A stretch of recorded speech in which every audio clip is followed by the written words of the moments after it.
எங்க காலத்துல படிப்பு அப்படி இருந்துச்சு, சாப்பாடு நல்லா இருந்துச்சு அப்படின்னு புலம்ப வந்திருக்கோம்னு நினைக்காதீங்க. உங்க கல்லூரி வளாகத்துல உள்ள நுழைஞ்ச உடனே என்ன பசுமையான காட்சி, அருமையான மாசு இல்லாத காத்து. அந்த காத்துல அதை ரசிச்சு நல்லா தலையசைக்கிற மரங்கள், அந்த மரங்கள் தான் இன்னைக்கு நம்ம சப்ஜெக்ட். இப்போ இந்த மரங்களை பத்தி எல்லாரும் பேசுறாங்க. மரத்தை நடணும், தண்ணி விடணும், அதை வெட்டக்கூடாது, பட்டி தொட்டில எல்லாம் ப்ரோக்ராம் எல்லாம் போடுறாங்க, சோசியல் மீடியால எல்லாம் வருது. நாங்க யோசிச்சோம் இதை கொஞ்சம் வேற மாதிரி இன்னும் கொஞ்சம் சுவாரஸ்யமா சொல்லலாமே அப்படின்னு யோசிச்சுக்கிட்டு இருந்தோம். அப்போ ஒரு நாள் நான் கிரிக்கெட் விளையாட போனேன். நான் கிரிக்கெட் விளையாட நம்புங்க, பழகும்போது ஃபர்ஸ்ட் பால் அவுட். நம்ம பூம் பூம் பம்ரா மாதிரி ஒரு சூப்பர் ஸ்பீட் கோலா போட்டாரு. நான் அவுட்டு, ஸ்டெம்ப் அவுட்டு, 2 துண்டா வாங்கி எடுத்து ஸ்டெம்ப் உள்ள போயிட. அடுத்த நாள் காலையில அந்த கிரவுண்ட் பக்கத்துல வாக்கிங் போயிட்டு இருந்தேன். அப்போ கால் ஏதோ தட்டுப்பட்டுது. அது என்னடா புரிஞ்சு பாருங்க, அது அந்த உடஞ்சி போன ஒரு கிரிக்கெட் ஸ்டம்ப். அதுல இருந்து ஏதோ வர மாதிரி இருந்துச்சு. புரிஞ்சு எடுத்த.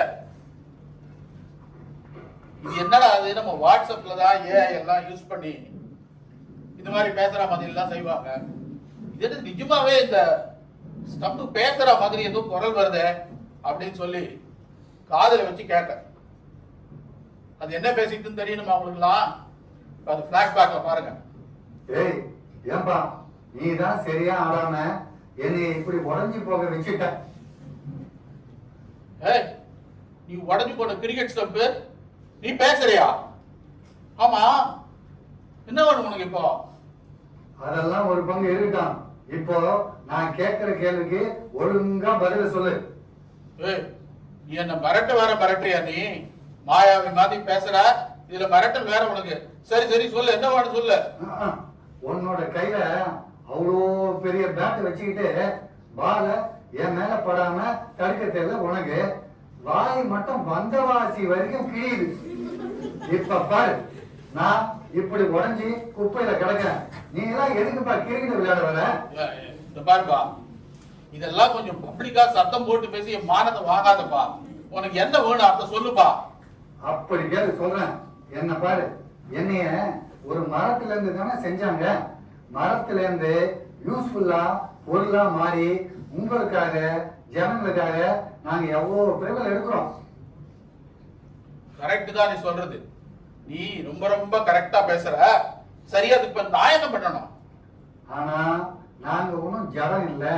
எங்களுக்கெல்லாம் உணர்வுகள், உணர்ச்சிகள், உயிர் எல்லாம் இருக்குன்னு நீ தான்பா உங்க ஜனங்கிட்ட சொல்லணும். ஓஹோ, அத சொல்லணுமா நானு? சரி, அத நான் எப்படி சொல்றது? வச்சுக்கோ, இதையும் நான் தான் உனக்கு சொல்லணுமா? உனக்கோ கிரிக்கெட் சத்தியமா விளையாட வரல. உருப்படியா ஒரு நாடகம் போட எங்களோட சில பிறகுகளை வச்சு பாருவா. என் கிரிக்கெட்டை பத்தி பேசாத. உனக்கு என்ன நாடகம் தானே பண்ணணும், போட்டுடலாம். அதுக்கும் ஒரு ஐடியா நீயே சொல்ல. உனக்கு மூளை மட்டும்தான் வேலை செய்யல, மற்றதெல்லாம் நல்லா வேலை செய்யுது. சரி சரி கோச்சிக்காத. ஒரு கொய்யா மரமும் ஒரு தென்னை மரமும் கட்டியங்காரங்க வந்து கதை சொல்ற மாதிரி ஒரு டிராமாவை பண்ணி தொலையான். அடாடாடா, நல்ல அருமையான யோசனை தான்ப்பா. ஒரு கொய்யா மரமும் ஒரு தென்னை மரமும் கட்டியக்காரங்களா வந்து உங்க பிறவிகளை பத்தி சொல்லணும். நல்ல ஐடியா தான். இப்படி தாங்க பிறந்தது இந்த நாடகம். இப்ப நாடகத்துக்குள்ள போலாம். கொய்யா தம்பி, இன்னும் வானத்தையே பார்த்துட்டு அண்ணாந்துட்டு வர அடிக்கடி தடுக்கி படிக்கி விட போற. பாத்து வாப்பா. அண்ணே, தென்னை மரம். ஆமா, நான் வானத்தை மழை வந்தான்னு சொல்லி அண்ணாந்து பார்த்துட்டு இருந்தேன். மழையும் காணும், தழையும் காணும். நீதான் வானத்தை முற்ற அளவுக்கு ஒசரமா வாழ்ந்திருக்கிய. அந்த வானத்தை கூட அப்பப்போ காதை கடிச்சு பேசுற ஆளாச்ச. மழை வருதான்னு கொஞ்சம் கேட்டுதான் சொல்ல. அட பாப்பா, இத போய் எதுக்கு வானத்தை கிட்ட கேட்பானே? ஜனங்க மரத்துக்கு மரியாதை இல்லாம அழிச்சுக்கிட்டே இருக்காங்க. அப்புறம் எப்படி மழை வரும்? அப்போ இதுக்கு எதுதான் தீர்வு? இது நல்ல கேள்வி. எப்போ ஜனங்க மரத்தை மதிச்சு நடக்கிறாங்களோ அன்னைக்குதான் இதற்கு தீர்வு. அதுக்கு நம்ம ஏதாவது பண்ணணுமா? ஆமா, நீங்க நானும் ஒண்ணும் பண்ண முடியாது, நம்ம ஜனங்க தான் பண்ணணும். அதுக்கு ஒரு ஐடியா. நம்ம இனத்துல ராக்கமான ஒருத்தவங்க இருந்தாங்க, மரத்து இனத்துல இருந்து. அவங்க பத்தி சொன்னா நல்லா இருக்கும்னு நினைக்கிறேன். அது ஒரே பாயிண்ட் தம்பி. நம்ம காலேஜ் டைரக்டர் என்ன சொன்னாரு, காலைல வரும்போது காலேஜ் ஸ்டூடெண்ட்ஸா இருக்காங்க, ஷார்ட்டா சொல்லணும், ஸ்வீட்டா சொல்லணும், ஸ்டூடெண்ட்ஸ் கேட்ச் பண்ற மாதிரி சொல்லணும் அப்படின்னாரு. அதனால யோசிச்சு ஒரு கதையை நம்ம டைரக்டர் கிட்ட சொல்லியிருக்கேன். அதை தான் இப்போ பண்ண போறோம். சரியா? பார்க்கலாமா? பார்க்கலாம். ராக்கமான ஒருத்தவங்களை பத்தி பார்க்க போறோம். அவங்க இயற்கையாவே என்ன மாதிரி ஒல்லியா இருந்தாங்க. அதனால எங்க ஜனங்கள்லாம் அவங்களுக்கு செல்லமா ஒரு பேர் வச்சிட்டாங்க, குச்சி குச்சி ராக்கமான். அது இல்லாம மரங்கள் இனத்துல தானே குச்சிங்களே வருது. அதனால இந்த பேரு அவங்களுக்கு சரியா சால பொத்துமா ஃபிட்டின் ஆயிடுச்சு. அவங்க எடுத்த பிறகு எல்லாத்தையும் சொல்லலாம், ஆனா ஒன்னவல்ல அதை சொல்ல முடியாது. உங்களுக்கும் நேரம் கம்மி. காலேஜ் கிளாஸ்ல இருந்து வந்திருக்கீங்க. பொதுவா காலேஜ்ல இருந்து கட்டடிச்சு சினிமாவுக்கு போவீங்க, இப்போ டிராமாவுக்கு வந்திருக்கீங்க. அதுதான் வித்தியாசம். இந்த டிராமாவை எப்படி உங்களுக்கு இந்த கான்செப்ட் உங்களுக்கு திணிக்கிறது அப்படின்னா, பிறவிகளை இந்த ராக்கமா பிறவிகளை வச்சுதான் சொல்ல முடியும். இதுல அவங்களோட முதல் பிறவி ஒரு பையன், சின்ன பையன் கையில டயர் வண்டி வச்சுக்கிட்டு இந்த குச்சி வச்சுட்டு ஓட்டிட்டே வருவான். நீங்க எல்லாம் பாத்துறீங்களான்னு எனக்கு தெரியல. அந்த காலத்தை படத்துல வரும், டிராமாவில் வரும், நம்ம பாட்டி தாத்தா சொல்ல கேள்விப்பட்டிருப்பீங்க. அந்த கதையை இப்ப நேர்ல பார்க்க போறோம். பார்க்கலாமா? என்னோட புல்லட் பைக் வருது, மூஞ்சில போகுது.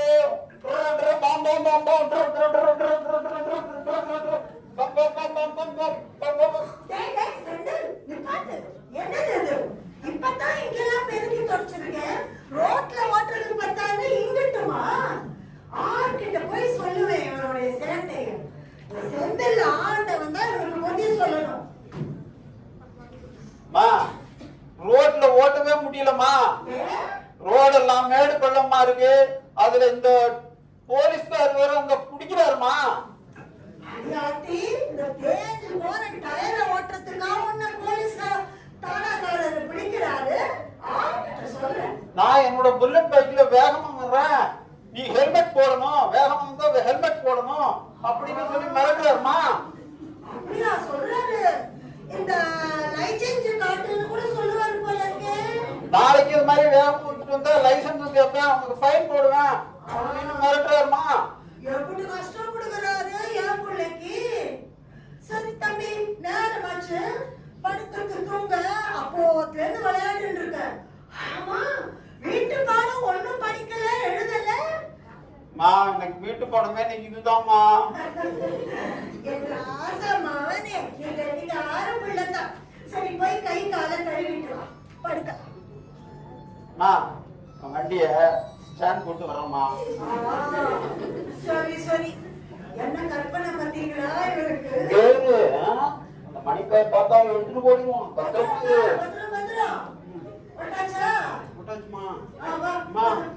நான் படிக்கல, என்னுடைய ஆண்டு பாருங்க நான் அதுல வச்சுக்கிறேம்மா. அது எனக்கு தெரியாதா? உன் ஆண்டல் பார்க்கு ஒன்ன விட சொகுசு ஜாஸ்தி. தலவாணி மெத்த எல்லாம் தயாரு. போய் படு. எங்க அம்மானா அம்மா தான். ரொம்ப தேங்க்ஸ்மா. என்னுடைய ஹேண்டில் பார் உங்களுக்கு தேங்க்ஸ் சொல்லுதுமா. சரிடா கண்ணுங்களா, ரெண்டு பேரும் படுங்க. நாளைக்கு வெள்ளனே எழுந்து பள்ளிக்கூடம் போகணும்ல. சரிம்மா. எனக்கு வண்டி வேலை இருக்குது, நான் உள்ளார போறேன். சரிம்மா. நாளைக்கு ஸ்கூலுக்கு போகல, உன்னைய ஹேண்ட் பேக்குள்ளே வச்சுக்குவேன், பேக்குள்ளே வச்சிருவேன், புத்தகத்துக்கு நடுவில் வச்சிருவேன். நான் நடுநடுன்னு நேற்று மாதிரி டீச்சர் பாடம் நடத்திட்டு எட்டி பார்த்தீங்கன்னா அந்த மணிப்பை எடுத்துட்டு டீச்சர்கிட்ட கொடுத்துருவான். இன்னும் பத்திரமா இரு, சரியா? சரி, நம்ம போய் தூங்கலாமா? செல்லமா வச்சிருந்தானே வச்சுக்கலாம். என்ன சொகுசான தலவாணி, படுக்க 5 ஸ்டார் லைஃப் தான். உண்மைதான். நம்மால நினைச்சு கூட பார்க்க முடியுமா? உண்மைதான். அந்த பையன் அவ்வளோ ஒரு பாசப்படைப்போட தூங்கும் போது கூட அந்த குச்சியை கையில் வச்சுதான் தூங்குவான். அது மட்டும் இல்ல, ஸ்கூலுக்கு போகும்போது குச்சி அவன் பையில, ஸ்கூல்ல இருந்து வெளியே வரும்போது குச்சி அவன் கையில, சைக்கிள் ஓட்ட ஹேண்டில் பார் மாதிரி அப்படி ஒரு பாச பிணைப்புப்பா 2 பேரும். அட சந்தோஷமான வாழ்க்கையில அது. ஆமா உண்மைதான். இதுல ராக்கமா குழந்தையாவே மாறிட்டாங்க. ஆனா அவங்க அடுத்த பிறவி அவ்வளவு சந்தோஷமான பிறவி இல்ல தம்பி. அட போச்சுடா, அதான் அப்படிப்பட்ட ஒரு பிறவி. சொல்றேன் கேட்டுக்கோ. அது ஒரு வாத்தியாரோட கையில இருக்குன்னு பசங்களை அடிக்கிற குச்சி, அந்த குச்சி தான் தம்பி. ஐயோ, அது ரொம்ப மோசமான பிறவியாச்சு. உண்மைதான், அது மோசமான பிறவி இல்ல.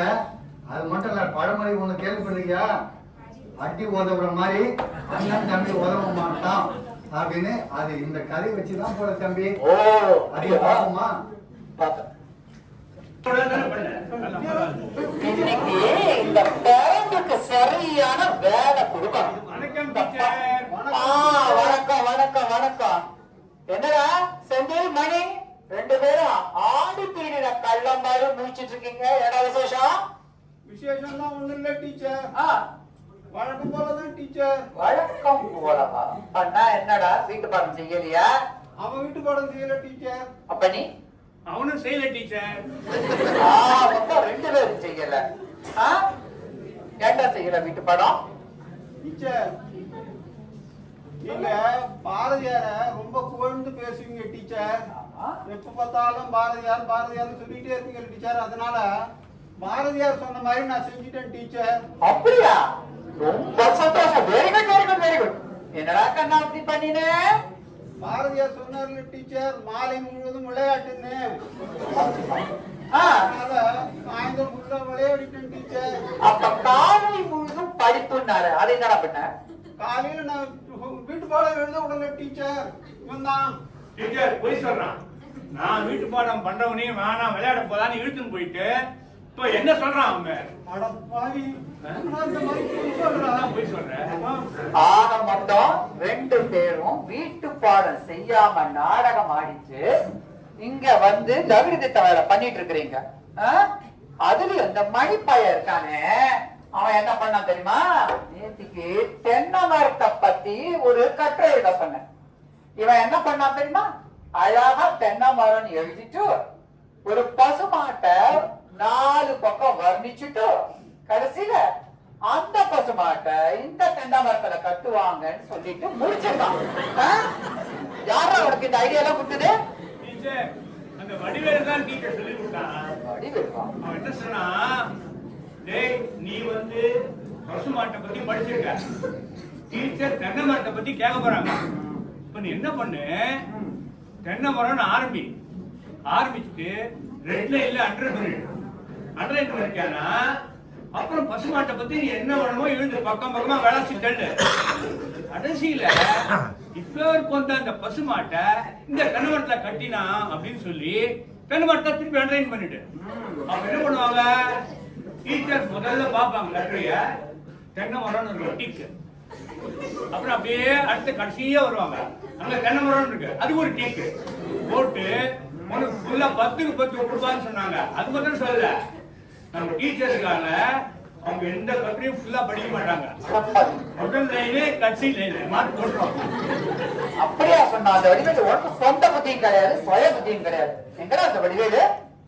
டீச்சர், வடிவேலு ஒரு நாள் உங்க ஸ்கூலுக்கு வரக்குள்ள நீங்க அவனை அடிச்சீங்க. ஏன்டா ஸ்கூலுக்கு வரதில்ல, ஒழுங்கா வர்றதில்லன்னு அடிச்சீங்க. அவன் அடின்னு அடிச்சதும் நீங்க என்ன சொன்னீங்க?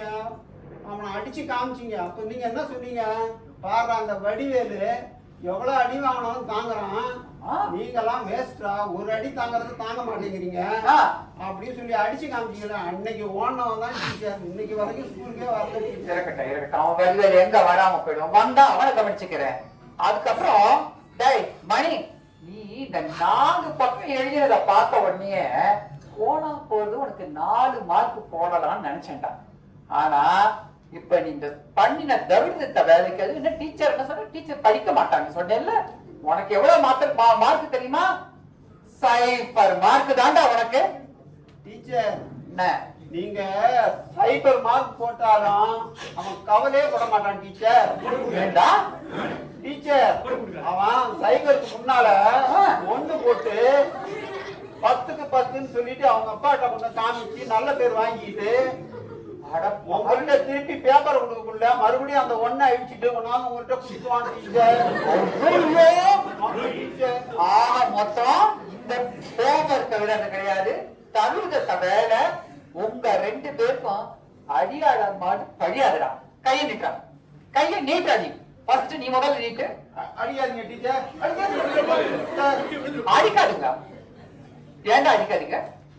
டீச்சர் நீங்க ஓங்கி ஓங்கி அடிச்சீங்கன்னா கையில புண்ணாயிடும். சரி. அப்புறம் நாளைக்கும் ஹோம்ஒர்க் எழுத முடியாது. அடப்பாவி. அதுக்கப்புறம் பிரின்சிபால் கேட்டாருன்னா டீச்சர் அடிச்சு கையெல்லாம் புண்ணாயிடுச்சு, அதனாலதான் வீட்டு பாடம் ஃபைனல அப்படின்னு சொல்லிட்டு அப்புறம் உங்களுக்கு தான் பிரச்சனை ஆயிடும் டீச்சர். முளைச்சு 3 இலை வேணும். டேய், அவன் கைய புடி. அவன் கைய வீட்டுக்கு தாமிச்சுக்கோ, உனக்கு 4 அடி கூட. இது வேற உழுது. நான் அவனை அடிச்சேன். தென்னை மரத்துல தேல் கொட்டினா பனை மரத்துக்கு நெல் கட்டுற மாதிரி நீ ஏன் அழுகுற? அவன் அடிச்ச அப்புறம் நீ எப்படி அடிக்க போறீங்க? அதனால முன்னாடியே நான் அழ ஆரம்பிச்சுட்டா அப்புறம் என் டேர்ன் வந்துச்சேன். பாவம் ஏற்கனவே அழுதுட்டான் அப்படின்னு விட்டுருவீங்க டீச்சர். பாவி பசங்களா, இன்னைக்கு பாரு இந்த பரம்பரைக்கு நீங்க பதில் சொல்ல முட்டி விடா. சோகமான மோசமான பிறவின்னு ஒண்ணு கவனிச்சியா? என்ன? அந்த ராக்கம்மாவை இந்த டீச்சர் அடிக்கிறப்போ ராக்கம்மா நைஸா கீழே வந்து ட்ரை பண்ணாங்க. ஆமா. ஆனா அந்த பொல்லாத டீச்சர் ராக்கம்மா குரலோட நெருக்கிற மாதிரி பிடிச்சிட்டு அடிச்சாங்க. பாவம் ராக்கம்மா ரொம்ப அழுறாங்க. ஆமாப்பா. ஆனா அந்த பாழாப்பா மனுஷங்களுக்கு அது புரியவே இல்லையப்பா. மனுஷங்களுக்கு எங்க புரிய போகுது? மனுஷங்களாம் நம்ம ஜனல்ல நினைச்சிட்டு இருக்காங்க. அது மட்டும் இல்ல தம்பி, அந்த சிவன் கூட பிட்டுக்கு மனசு வந்து பெரும்படி பட்டிருக்காரு. இதெல்லாம் கடவுளுக்கே நடந்துருக்குது, நம்ம ஜனங்களுக்கு மட்டும் நடக்காதான்னா? சரி சரி, அது போட்டோம். இப்ப நம்ம ராக்கம்மாவோட அடுத்த பிறகு என்ன தெரியுமா உனக்கு? எப்ப என்ன தெரியாது? சொல்ல கேட்டுக்கோ. அடுத்தது ராக்கம்மாவோட பிறவி குச்சி ஐஸோட குச்சி. அதான் ரொம்ப கூலான பிறவியாச்சே. அதான் இல்ல, நல்லா இருக்கிறதெல்லாம் நல்லா இருக்கிற மாதிரி தெரியும், ஆனா கடைசியில அது நல்லா இருக்காது. அது நல்லா இருக்கவங்களுக்கு எல்லாமே நல்லாவே தெரியும், ஆனா நல்லா இருக்கிறவங்களுக்கு நல்லாவே தெரியாது. ரொம்ப கோபுரீங்களா என்னாச்சு? அதான் அப்படி விசு மாதிரி ஆயிட்டீங்களே நீங்க. நான் விசு இல்ல, நீங்க தனவம். எஸ். குச்சி ஐஸ வாங்க வாங்க எல்லாரும். இனிமேல யாரும் கோடை காலம் வந்ததுன்னா காசு செலவழிச்சு கொடைக்கானல் ஒட்டின்னு போக வேணாங்க. இங்க நம்ம கிட்ட வந்தா போதும், அவ்வளவுதான்.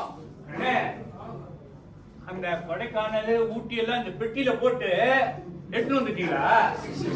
தம்பி, நான் சொன்னது என்ன தெரியுமா? நம்ம கிட்ட குச்சி ஐஸ் வாங்கி சாப்பிட்டா கொடைக்கானல் ஊட்டிக்கு போன மாதிரி கூலா இருக்கும். அதான் சூசகமா சொன்னான். கூலா இருக்கும்.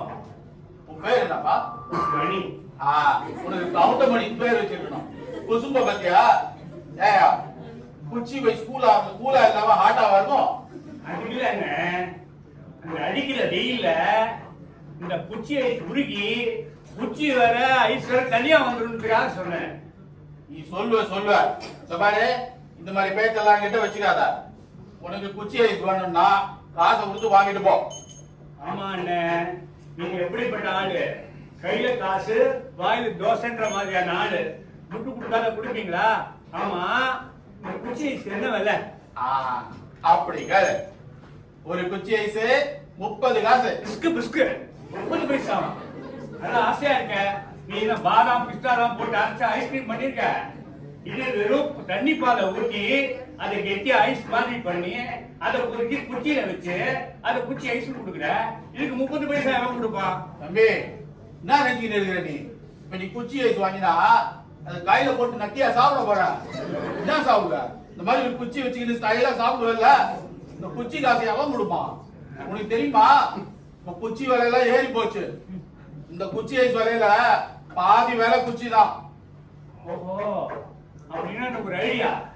நான் 30 பைசா கொடுக்குறேன், ஒரு குச்சி ஐஸ் வாங்கிக்கிறேன். அதெல்லாம் சாப்பிட்டுட்டு இந்த குச்சியை திருப்பி கூட்ட கொடுத்துட்றேன். அப்ப இன்னொரு ஐஸ் கூட எனக்கு அதையும் சாப்பிட்டு இன்னொரு குச்சியும் கையில கொடுத்துட்றேன். எப்படி இருக்கு என்னோட குச்சி வாபஸ் ஸ்கீம்? ஏப்பா, தம்பி உன்ன மாதிரி 4 பேரு வாழவே வேணாம், நீ ஒத்தம் போதும், நான் போட்டி ஆயிடுவேன். ஆனா ஒரு விஷயம்பா, நீ மட்டும் என் கூட பிசினஸ் பார்ட்னரா வந்தான்னு வச்சுக்க, அப்புறம் ஊட்டி கொடைக்கானல்ல போய் நான் பங்களாவே வாங்கிடுவேன். எனக்கும் சந்தோஷம். ஏன்னா குச்சி நம்ம கூட பார்ட்னர் இருக்கா, குச்சி ஐஸு காசே கொடுக்க வேணாம், நான் ஒரு பக்கம் கொஞ்சம் குச்சி ஐஸ் சாப்பிடுவேன். ஐயோ தம்பி, இன்னும் நான் அங்க கொஞ்ச நாள் இருந்தா நான் காணாம போடுவேன். நான் ஆளை கூட அண்ணே பார்த்தேன். அண்ணே அண்ணே காசு இருக்கா என்ன குச்சி திருப்பல மட்டும் வயிற்று சாப்பிட்டுட்டு அந்த குச்சிய குப்பை தொட்டியில போட்டுறாங்க. ஐஸ் மட்டும் தானப்பா காலியா போச்சு. குச்சி நல்லா தானே இருக்குது. நல்லா இருக்கும் போது ராக்கம்மாவோட ஐஸ் அல்ப ஐஸா முடிஞ்சு போச்சு. சொன்னா பாவம், தின்னா போச்சு கதை இது. ஆஹா, ச்சே, இந்த ஜனத்துக்கு இந்த கொய்யா மரம் மண்டைக்கு இது புரியவே இல்லையே. நல்லா வச்சுக்கோ.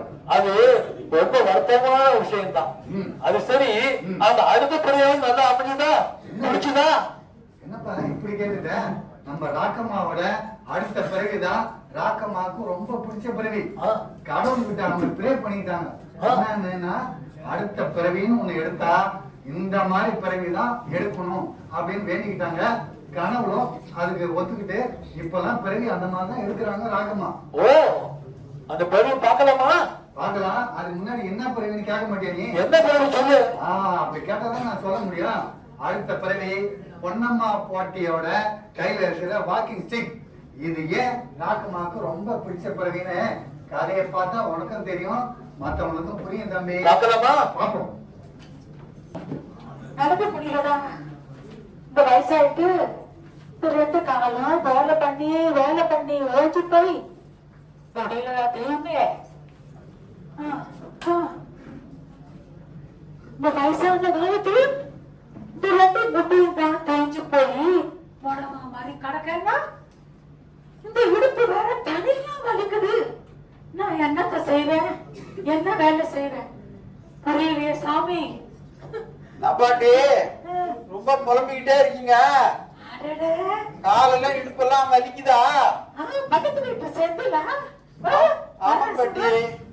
என்ன விஷயம் சொல்லு. என்ன பாட்டி, இந்த மாதிரிதான் எங்க பாட்டியும் கால் வலிக்குது, இடுப்பு வலிக்குது, நடக்க முடியலன்னு சொல்லிட்டு இருந்தாங்க. அதுக்கு என்ன பண்ண, எங்க அம்மாவோட பாட்டி உபயோகப்படுத்திட்டு இருந்தாங்க வாக்கிங் ஸ்டிக்கு. அது பரன் மேல கிடந்தது. அதை எடுத்து கொண்டாந்து கொடுத்தோம். அவங்க ரொம்ப சந்தோஷமா எங்க பாட்டி அதை வச்சுக்கிட்டு இப்ப நல்லா நடக்கிறாங்க. நல்ல நிமிர்ந்து நடக்கிறாங்க. கூட போட்டு நடந்தவங்க இப்ப நிமிர்ந்து நடக்கிறாங்க, சௌரியமா இருக்கிறாங்க. அந்த மாதிரி எங்க தாத்தாவோட வாக்கிங் ஸ்டிக் ஒண்ணு இருக்கு, பரன் மேல இருக்கு. அதை எடுத்து கொண்டாந்து கொடுக்கறேன். அதை வச்சுக்கிட்டு நீங்க கஷ்டப்படாம இருக்கலாம் பாட்டி, சந்தோஷமா இருக்கலாம் பாட்டி. என்னங்க பாட்டி? அந்த குச்சி குச்சி இல்ல பாட்டி, இது வாக்கிங் ஸ்டிக்கு. நீங்க இத உபயோகப்படுத்தி பாருங்க, ரொம்ப சந்தோஷமா இருக்கும். உங்களுக்கு கால் வலி, இடுப்பு வலி எல்லாம் இருக்காது. அப்படியா? நீ மகராசனா படையனாப்பா. சரி பாட்டி, நீங்க உபயோகப்படுத்தி பாருங்க. நான் நாளைக்கு வந்து உங்களை பாக்குறேன். சரியா பாட்டி? ரொம்ப சந்தோஷப்பா. இப்படி குச்சி இருக்குதா? இதுக்கு பேரு வாக்கிங் டிக்கா? வாக்கிங் டிக்கா உன் பேரு? கொஞ்சம் நடந்து பார்க்கலாம். அடே, நல்லா இருக்கு. முதல் வரிகள் குறைஞ்சிருக்கு. என் காலெல்லாம் தொண்டா இருக்கா மாதிரி இருக்கு. செடியில நல்ல வேலைக்கா பண்ணிருக்கான். அருமையான விஷயம் இல்லது. இந்த மாதிரி ஒரு குச்சி மட்டும் இல்லைன்னா என்ன மாதிரி வயசானவங்க எல்லாம் என்ன ஏன் செய்யுது? ஐயா வீட்டுல வயசானவங்க இருப்பாங்கல்ல, இந்த மாதிரி குச்சி இருந்தா உருதுமா இருக்கு. எனக்கு பிள்ளை குட்டி எல்லாம் இருக்காங்க. எல்லாரையும் வளர்த்து ஆளாக்கி நல்லா படிக்க வச்சு கண்ணால கட்டி நிம்மதியா உட்காந்து திரும்பி பார்த்தா ஒருத்தரையும் காணும். எல்லாம் அவங்க குடும்பம் குழந்தை குட்டின்னு பிச்சுக்கிட்டு போயிட்டாங்க. என் வீட்டுக்காரரு ரொம்ப வருஷம் பின்னாடியே சன்னியாசியா போயிட்டாரு. ஒருத்தர் சொல்றாங்க, இந்த படத்துல பார்த்தேன், அந்த கோவில்ல பார்த்த பாத்தீங்கன்னு வந்து சொல்றாங்க. ஆனா என் 2 கண்ணால என் புருஷனை பார்த்து 2 வருஷம் ஆச்சு. 2 வருஷம் ஆச்சு.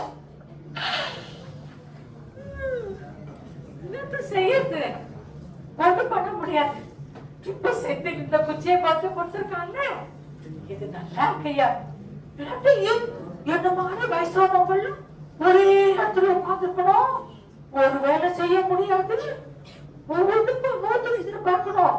என்னப்பா இத கொஞ்சம் குணம் தெரியும், என் கண்ணு இத கொஞ்சம் கொண்டு வைக்கிறியா அப்படின்னு அவங்களையே எதிர்பார்த்துட்டு இருக்கணும்.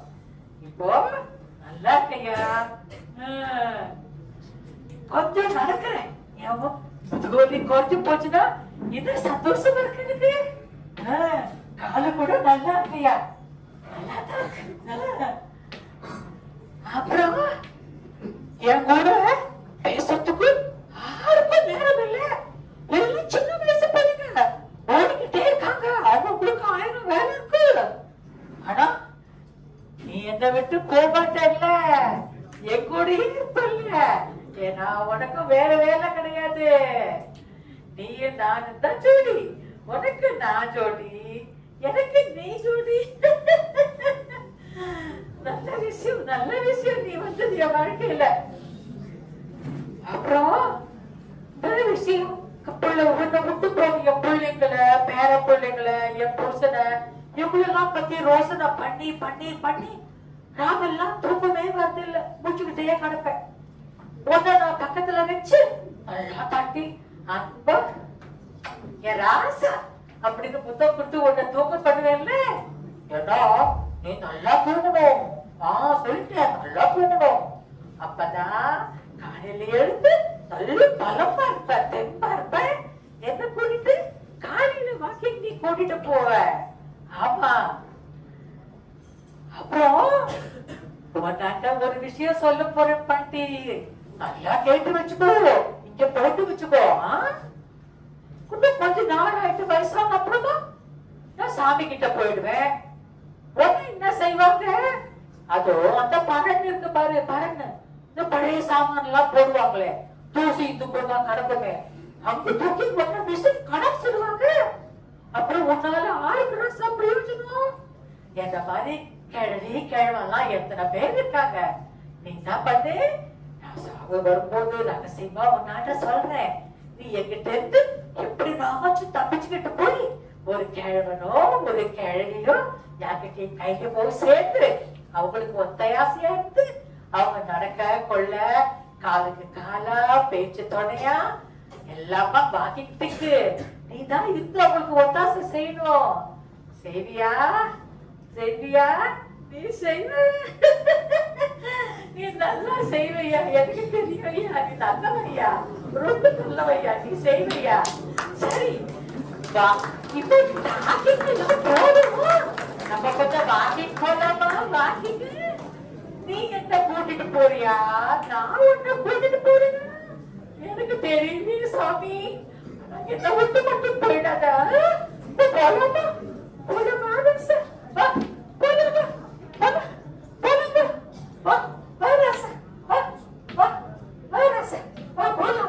துணை இல்லாம தனியா இருக்கணுக்கு நடக்கிறதுக்கு ஊன்றுகோல், பேச்சுக்கு பேச்சு துணை.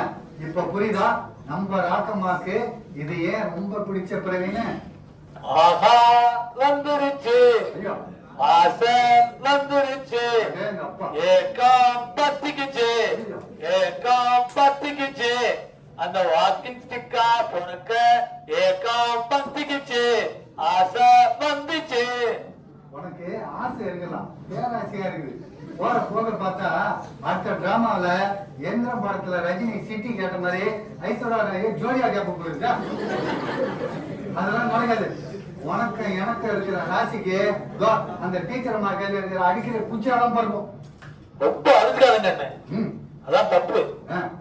விடுங்க, எனக்கு ஒரு சந்தேகம். சந்தேகமா? அப்படியெல்லாம் உனக்கு ஒண்ணு வருதா தம்பி? இந்த மரங்கள்லாம் நம்ம கரெக்டா வேலையை ஒழுங்கா பண்ணிட்டு வரோம். ஆனா அந்த மனுஷங்க மரத்தை வெட்டோ வெட்டுன்னு வெட்டுறாங்க. ஒரு மரத்தையாவது நடுறாங்களா? இல்ல. ஏன் பண்ண மாட்டேங்கிறாங்க? அது அவங்கதான் கேட்கணும். அதாவது நம்ம வேலையை ஒழுங்கா பண்றோம், அவங்க மரத்தை நட வேண்டாம், வேற ஒன்றும் பண்ண வேண்டாம், ஒரு பூச்செடியாவது நடலாம்ல. நல்லா சொன்னேன்.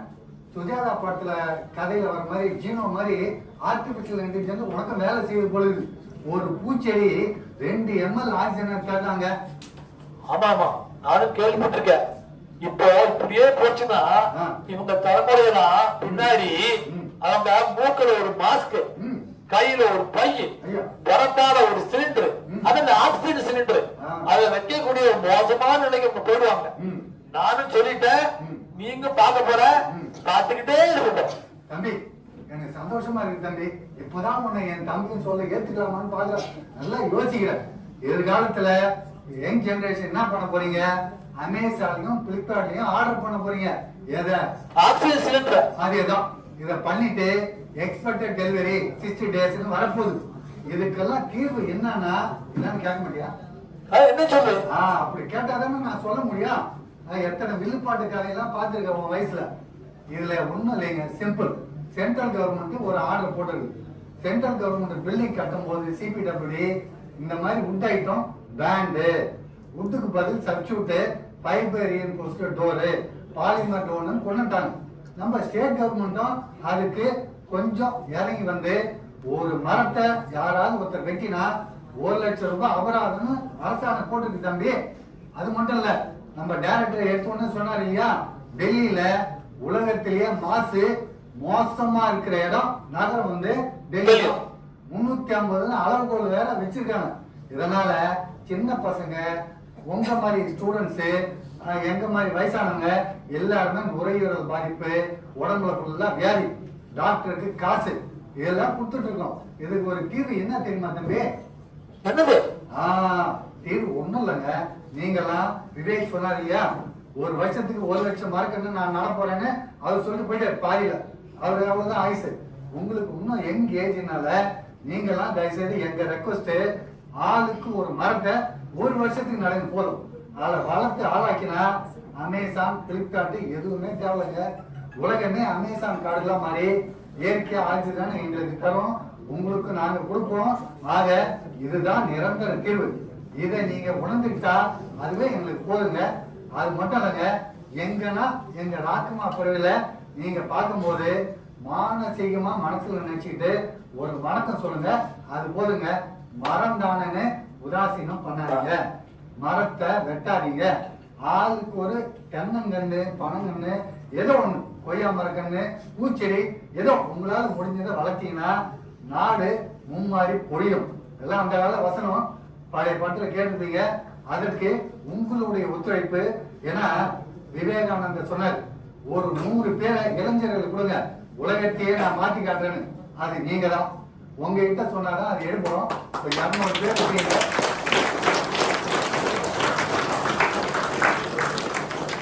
கான்செப்ட் ஒண்ணுதான், மரம். மரம் இன்னைக்கு உலக என்விரான்மெண்ட் டே. அதை வச்சு டைரக்டர் பர்மிஷனோட, பிரின்சிபாலர் ஒத்துழைப்பு, கோஆர்டினேட்டர், நல்ல கோஆர்டினேட்டர் எல்லாம் பண்ணுங்க, vice principal, audio assistant help எல்லாம் பண்ணி ஒரு சப்ஜெக்ட உங்களுக்கு புரியுற வகையில சொல்லிட்டோம். அதுதாங்க குச்சி தானன்னு உதாசீனம் பண்ணாதீங்க. சிறு குச்சியும் பல் குத்த உதவும்.